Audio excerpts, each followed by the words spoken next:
आता आपण बघूया लग्नानंतर होईलच प्रेम याचा एपिसोड रिव्ह्यू. कालच्या भागात आपण बघितलं रम्या पडते. रम्या लंगडत लंगडत घरात येते.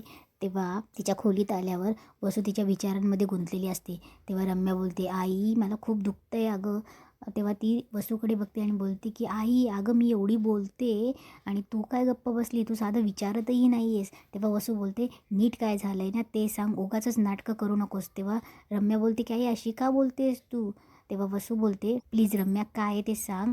तेव्हा रम्या विचारते की काय झालं आहे तुला. तेव्हा वसू बोलते की अगं तुला माहिती आहे ना जो प्लॅन आपण सगळा केला होता ना तो फ्लॉप गेला आहे. तेव्हा रम्या बोलते की म्हणजे काय झालं आहे. तेव्हा वसू बोलते की त्या भास्करला आपण जीवाला अद्दल शिकवायला लावली होती ना, तुला माहिती आहे काल आनंद निवासचं ऑप्शन होतं. तेव्हा रम्या बोलते हो मग. तेव्हा त्या ऑप्शनमध्ये त्या जीवाला आपण मूर्ख समजत होतो ना, त्या जीवाने ती आनंद निवासची प्रॉपर्टी विकत घेतली आहे. तेव्हा रम्या बोलते काय अगं आई त्या मूर्ख जीवाकडे एवढा पैसा, कोटींचा पैसा आला कुठून. त्या जीवाला त्याची शूटची जागासुद्धा नंदिनी दाखवली आहे आणि याच्याकडे एवढा पैसा आलाच कुठून. तेव्हा वसू बोलते तेच तर कळत नाही आहे. तेव्हा रम्या बोलते की आई अगं मला तरी वाटते ना त्याने कोणाकडे हात पसरले असतील, नाही तर मामाचं नाव सांगून मार्केटमधून पैसे उचलले असतील. तेव्हा वसू बोलते तेच बघावं लागेल. तेव्हा रम्या बोलते आई जाऊ दे त्या विषयावर आपण नंतर बोलू, खाली बघ दिवाळीची तयारी चालू आहे, किती आनंदात सगळे घर सजवत आहेत, तू त्यांच्या आनंदाला काहीतरी सुरुंग लाव. तेव्हा वसू बोलते काय सुरुंग लाव म्हणे, आत्तापर्यंत जे जे लावले सगळे फुसके निघाले. तेव्हा वसू बोलते आता देवाच्याच मनात काहीतरी आलं ना तरच काही होईल. इकडे काव्या तयारी करत असते तेवढं तिथे मानिनी येते आणि मानिनी तिला विचारत असते की काव्या झाली का तयारी. तेव्हा काव्या बोलते मानिनी देशमुख फुलांच्या माळा लावून झालेल्या आहेत, लाईटिंग सोडलेली आहे आणि आता मी वॉचमन काकांना बाहेरचं सगळं साफसफाई करायला लावली, म्हणजे दिवाळीच्या दिवशी आपण मस्त मोठी रांगोळी काढूया. तेव्हा माई खूप खुश होते आणि बोलते की काव्य तुझा हा उत्साह पाहून ना खूप मजा येते, खूप भारी वाटते मला. तेव्हा ती काव्याला सांगत असते की ही तुझ्या माहेरी कशी साजरी करायची दिवाळी. तेव्हा काव्य बोलते अहो माझ्या आईच्या माहेरचे यायचे, माझ्या वडिलांच्या माहेरचे यायचे आणि जे आलेले नाहीत ना त्यांच्याबद्दल आम्ही गॉसिप करायचो. तेव्हा माणिनी बोलते की अगं अगदी आम्ही तसंच करायचो, मी आणि माझी बहीण होती ना कोपऱ्याला चिवड्याची वाटी घेऊन बसायचो, मग खात खात शेजारचे याचे त्याचे असंही आम्ही गॉसिप करत असायचो. तेव्हा त्या दोघे हसत असतात. तेव्हा काव्य बोलते मांडणी काकू काय छुपा रुस्तम आहात हो तुम्ही. तेव्हा मांडणी बोलते तेव्हा काव्य बोलते मला वाटलं नव्हतं तुम्ही पण अशा मजाक मस्ती करणारे असणार म्हणून. तेव्हा त्या दोघी खूप आनंदाने मजाक मस्ती करत असतात. तेव्हा ती काव्या आणि मानिनी खूप हसत असते. तेव्हा मानिनी बोलते की काव्या आता तू नेहमी अशीच हसत राहा. तेव्हा काव्य बोलते हो मानिनी काकू आणि तुम्हीही नेहमी अशी हसत राहा, कोणाचं काही ऐकू नका. तेव्हा मानिनी बोलते की नाही आता तुझ्याबद्दल मला कोणी काहीही सांगितलं ना त्याला बाहेरच्या बाहेर हकलवणार आहे मी. तेवढ्यात पिहू आवाज देते काव्याला की वहिनी इकडे ये जरा. तेव्हा मानिनी बोलते की जा नाही तर ती पुन्हा आवाज देईल. तेव्हा काव्य तिकडे जाते. तेव्हा मानिनी विचार करत असते की आता सगळ्यांना फोन केले दिवाळीसाठी, कोणाला बोलवू, सुनीताला बोलवू की नको, तिला मी फोन तर नाही केला आहे. तेव्हा मानिनी सुनीताला फोन करते. तेव्हा सुनीता बोलते की काय गं किती दिवसांनी फोन केलास. तेव्हा मानिनी बोलते अगं दिवाळी आली आहे. तेव्हा सुनीता बोलते ओ दिवाळी आली मग धमाका तर झालाच पाहिजे. तेव्हा मानिनी बोलते की काय. तेव्हा सुनीता बोलते की अगं दिवाळी आली ना मग ते फटाके मग धमाका व्हायलाच नको का. तेव्हा मानिनी बोलते मला तर बाई ते अजिबात आवडत नाही फटाके. तेव्हा त्या दोघी एकमेकींशी बोलत असतात. तेव्हा मानिनी तिला दिवाळीचं आमंत्रण देते आणि उद्या ये म्हणून. तेव्हा सुनीता बोलते की हो आणि फोन ठेवतात. तेव्हा सुनीता तिच्या कॅफेमधली वेट्रेस रश्मीला आवाज देते आणि बोलते की त्या CCTV फुटेजचं काय झालं आहे. तेव्हा तीही बोलते की हो मॅडम फुटेज रिकवर झालेत. इकडे मस्त विक्रमंते येतात डायनिंगवर. माणी पटकन काहीतरी थंड आण. तेव्हा जीवा पार्थ आणि नंदिनी मस्त थंड सरबत करून घेऊन येतात. तेव्हा जीवाही बसतो. काव्य आणि माणिनी डायनिंगवर बसलेली असतात. तेवढ्यात पार्थ काव्याशेजारी बसतो आणि बोलतो की ओ काव्या ही तुमच्यासाठी शंकरपाळी. तेव्हा काव्य बोलते शंकरपाळी आणि तुम्ही माझ्यासाठी केली आहे. मला एक सांगा ही शंकरपाळीची आयडिया केली कोणी स्पेशालिटी. तेव्हा पार्थ बोलतो अहो मी. तेव्हा काव्य बोलते अरे देवा. तेव्हा पार्थ बोलतो की काय अरे देवा. तेव्हा काव्य बोलते अरे देवाने हो अरे वा काय देशमुख तुम्ही काय चुकीचंच ऐकता हां. पार्थ बोलतो हां या बोक्याने खास मांजरीसाठी केले. तेव्हा विक्रम बोलतो एक मिनिट मांजर बोक्या कोण. तेव्हा मांडणी बोलते अहो ते दोघं एकमेकांना मांजर बोक्या म्हणतात. तेव्हा काव्य बोलते पार्थ अहो देशमुख, तुम्ही ही मांजर बोक्याची रिक्षा कुठे कुठे फिरवली? तेव्हा पार्थ बोलतो, मी आईपर्यंतच गेलो होतो, कदाचित आईने फिरवली असेल. तेव्हा विक्रम बोलतो, तुमचं काय खुसूर चालू आहे, आम्ही जाऊ? तेव्हा मानिनी बोलते, आता कोणीही काव्याला पुन्हा चिडवणार नाही मांजर म्हणून. तेव्हा काव्या बोलते, काकू. तेव्हा काव्या पार्थला बोलते, हसू येते, बरं बघतेस मी तुम्हाला नंतर. तेव्हा नंदिनी बोलते, बरं काव्या, अगं आधी टेस्ट करून बघ कशी झाली शंकरपाळी. तेव्हा काव्या शंकरपाळी खाऊन बघते, तिला खूप आवडते आणि तिच्या फ्लोमध्ये तिच्या तोंडातून निघलं जातं किंवा अगदीच जीवाने केल्यासारखी झाली. तेव्हा सगळे शॉक्ड होतात आणि जीवाकडे बघतात. तेव्हा विक्रम बोलतो, काय रे जीवा, तू कधी काव्याला शंकरपाळी खाऊ घातली होतीस?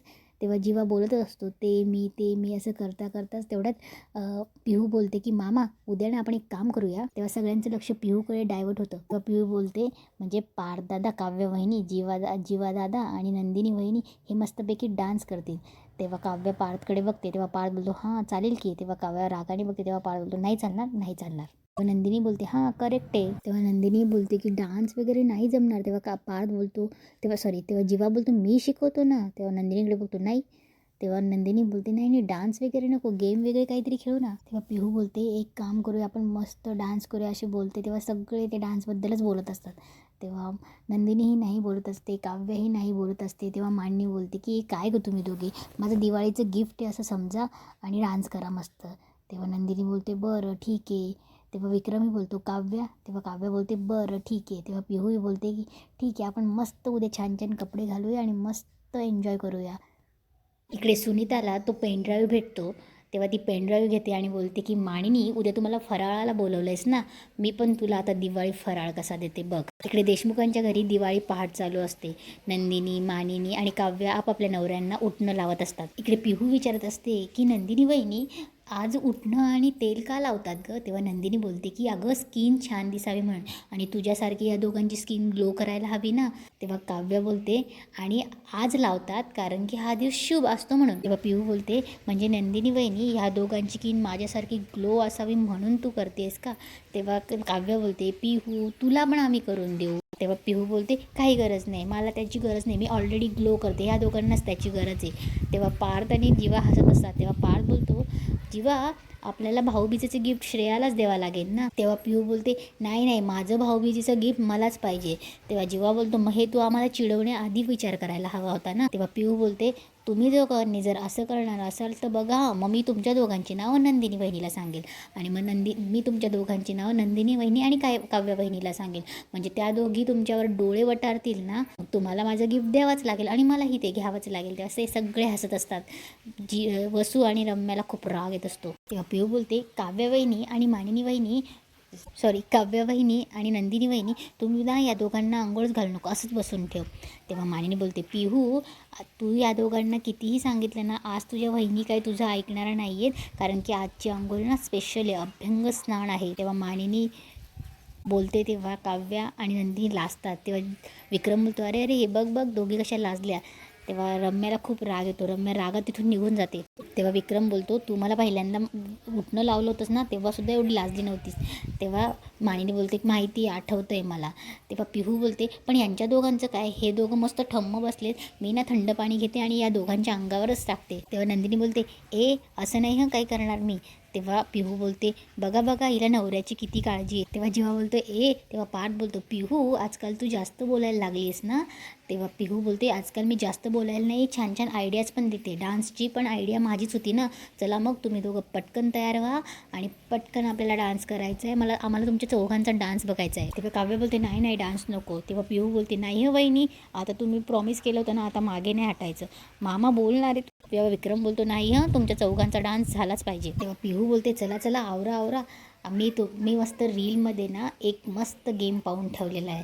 तेव्हा जीवा बोलतो, अगं पिहू, आधी आम्हाला आंघोळ तर करू दे. आणि तेव्हा नंदिनीही बोलते की आम्हाला थोडा टाईम दे काहीतरी डान्सची प्रॅक्टिस करायला. तेव्हा पिहू बोलते, हवा तेवढा टाईम घ्या, चला उठा आंघोळीला. तेव्हा सगळे आंघोळीला जातात. तेव्हा नंदिनी, मानिनी आणि काव्य उभे असतात. तेव्हा मानिनी बोलते की का गं, तुम्ही नवऱ्यांकडनं काही गिफ्ट घेतलं की नाही? गिफ्ट तर हवंच बाबा, आणि नसेल देत तर भांडून घ्या तुम्ही, पण चला त्याआधी मी माझ्याकडे तुमच्यासाठी काहीतरी गिफ्ट आहे. तेव्हा मानिनी त्या दोघींना गिफ्ट देते, मस्त दोघींना साड्या देते. तेव्हा त्या दोघी खूप खुश होतात आणि त्यांना साड्या खूप आवडतात. तेव्हा मानिनी बोलते, आणखीन एक तुमच्यासाठी मज्जा आहे, काय दिवाळ सण आहे ना तुमचा, माझ्या सोनांची मज्जा आहे बाबा. तेव्हा मानिनी पुन्हा त्या दोघींना गिफ्ट देते, सोन्याचे दागिने देते. तेव्हा काव्य आणि नंदिनी एकमेकींकडे बघतच असतात, त्यांना खूप आनंद होतो. तेव्हा मानिनी बोलते, आवडले ना, आता हे तुमचे. तेव्हा मानिनी आणि तेव्हा नंदिनी आणि काव्य बोलते, आई अहो नका. तेव्हा नंदिनी बोलते, आई अहो कशाला. तेव्हा मानिनी बोलते की अगं ही परंपरा आहे या घरची, आता हे दागिने तुमचे. प्रत्येक आमच्या घराची आपल्या घराची परंपरा आहे की प्रत्येक सासू ही आपल्या सुनेला देते तिचे मुलं येईपर्यंत. आता तुमचे मुलं येईपर्यंत हे दागिने तुमचे. तेव्हा नंदिनी आणि काव्य थोडी शांत होते. तेव्हा मांडी बोलते, मुलं आवडतात ना तुम्हाला, म्हणजे अगदीच 2 4 नाही, पण एक नातवंड तरी हवा आहे मला, म्हणजे मी पण आमच्या सासूसारखी गंमत करू शकते. तेव्हा नंदिनी बोलते, काय केलं. तेव्हा नंदिनी बोलली की काय केलं तुमच्या सासूबाईंनी. तेव्हा मानिनी बोलते की माझ्या सासूबाईंनी आमच्या जीवाला एक दागिना दिला आणि त्याला सांगितलं की तो सांभाळून ठेव आणि तो तुझ्या बायकोलाही देऊ नको. तेव्हापासून जीवा माझ्या सासूबाईंच्या जन्मदिवसाच्या दिवशी तो दागिना काढतो, त्याला फुलं, त्याला बकुळीची फुलं वाटतो, हळदी कुंकू वाटतो, बकुळीची फुलं, कारण की त्यांना खूप आवडायची. तेव्हा नंदिनी बोलते, जीवांनी काही सांगितलं नाही. तेव्हा मानिनी बोलते की अगं तसा कदाचित तुमचा विषय निघालाच नसेल.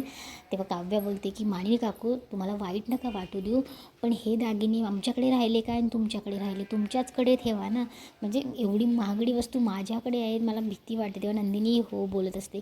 तेव्हा मानी बोलते की अगं भीती वाटण्यासारखं काय त्या. तेव्हा मानिनी बोलते, आणि तसंही देशमुखांचा आता मान रीतीभाती हा सगळा डोलारा तुम्हालाच तर सांभाळायचा आहे. तेव्हा मानिनी बोलते, आणि तसंही ह्या सोन्यासारखे दागिने माझ्या सोन्यांसारख्या सुनांकडे शोभून दिसतील.